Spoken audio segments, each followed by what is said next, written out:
Hello बच्चों, आइए इस प्रश्न को देखते हैं। ब्रेड के टुकड़े पर म्यूकर की इष्टतम वृद्धि के लिए निम्नलिखित में से कौन सी पर्यावरणीय दशाएं अनिवार्य हैं? 1.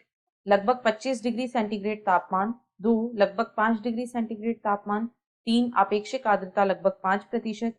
4. अपेक्षित आर्द्रता लगभग 95%। 5. छायादार स्थान। 6. तेज प्रकाश वाला स्थान। निम्नलिखित विकल्पों में से सही विकल्प चुनिए। विकल्प ए 1, 3 एवं 5, विकल्प बी 2, 4 एवं 5, विकल्प सी 1, 4 एवं 5 या विकल्प डी 2, 3 एवं 6।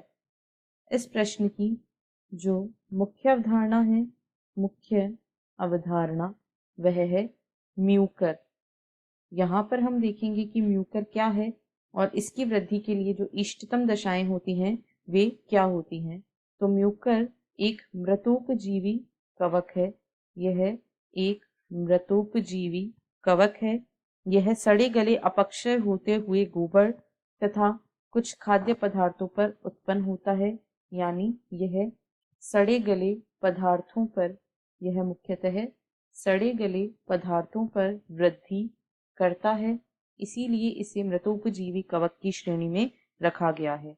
यदि इसकी वृद्धि के लिए इष्टतम दशाएं देखें, यदि इसकी वृद्धि की इष्टतम दशाओं को देखें तो यह लगभग 25 डिग्री सेंटीग्रेड तापमान पर इष्टतम वृद्धि दर्शाता है। यह लगभग 25 डिग्री सेंटीग्रेड तापमान पर इष्टतम वृद्धि दर्शाता है। यानी इसे वृद्धि करने के लिए लगभग इतना तापमान जरूरी है। और यदि आर्द्रता की बात करें तो अधिक आर्द्रता की आवश्यकता होती है इसे वृद्धि करने के लिए। कवक जो होते हैं वे आर्द्रता में अधिक वृद्धि करते हैं।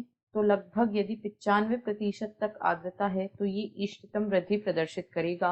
और साथ ही साथ यदि छायादार स्थान है तो यहाँ पर भी कवक की वृद्धि इष्टतम होती है। तो ये सभी दशाएं म्यूकर की वृद्धि के लिए इष्टतम है। अब यदि हम दिए गए दशाओं को देखें तो एक में कहा गया है लगभग 25 डिग्री सेंटीग्रेड तापमान, यह बिल्कुल सही है।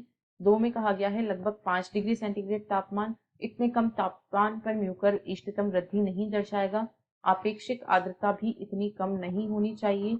आपेक्षिक आर्द्रता यदि 95% है तो यह इष्टतम वृद्धि दिखाएगा। साथ ही साथ छायादार स्थान भी इसकी वृद्धि के लिए आवश्यक है। यह तेज प्रकाश वाले स्थान पर वृद्धि नहीं कर सकता है। यानी 1, 4 और 5 इसकी वृद्धि के लिए इष्टतम दशाएं हैं। इसीलिए विकल्प सी इस प्रश्न का सही उत्तर है। आशा है आपको प्रश्न समझ आया होगा। धन्यवाद।